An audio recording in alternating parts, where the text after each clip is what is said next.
In the previous chapter, we learned the simple shape of the practice.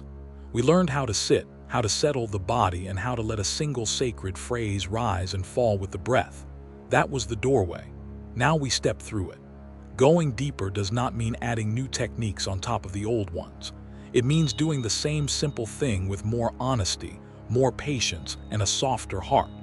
In the path of Rumi and the Sufis, depth is not a matter of effort piling on effort. It is a matter of trust, of letting the remembrance carry you instead of carrying it. The first thing that changes as you go deeper is your relationship to repetition. At the beginning, the dhikr feels like something you are saying. You pronounce the name, you notice it, you bring your attention back when it wanders. But if you stay with it day after day, a quiet shift begins. The phrase starts to say itself. You find it turning inside you when you wake in the night, when you wash the dishes, when you walk to your door. The Sufis call this the moment when the dhikr moves from the tongue to the heart.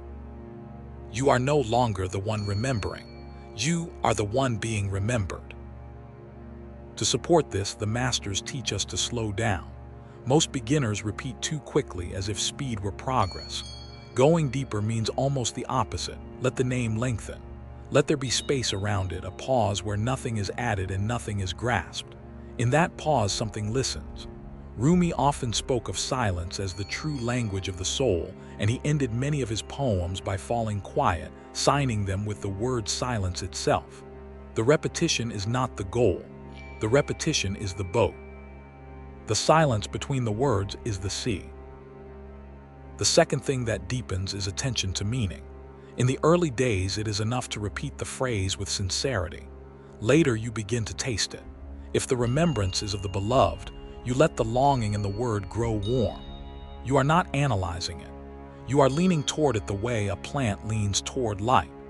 Rumi describes the whole created world as full of yearning, the reed crying because it was cut from the reed bed, the wave reaching for the ocean it never truly left.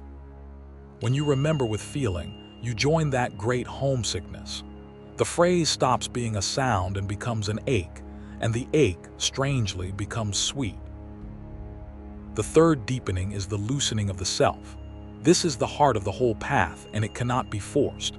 As the remembrance grows steady, the busy manager inside you, the one always commenting and worrying and defending, begins to quiet. You catch glimpses of moments where there is the remembering but no one standing apart to claim it.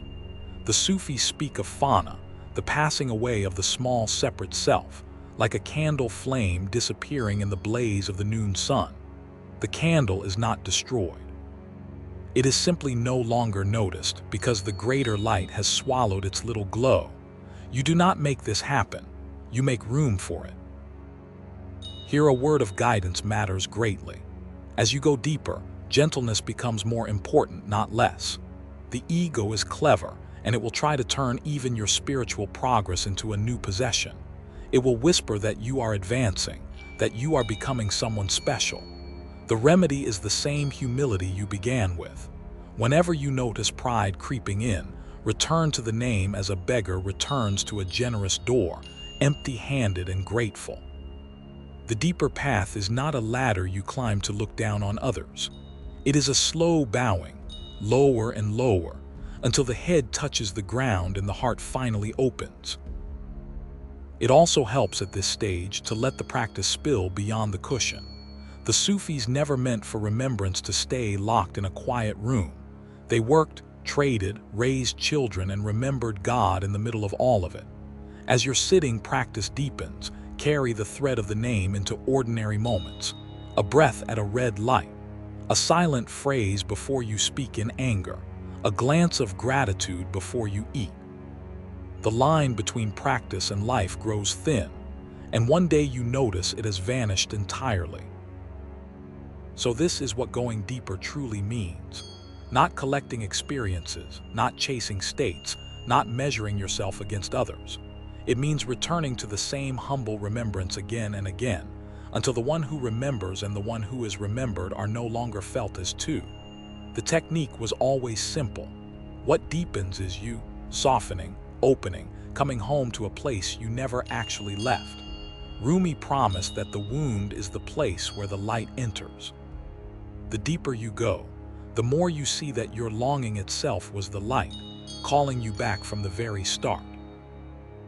In the next chapter, we will turn to the body, to the breath, and to the subtle role they play in this remembrance.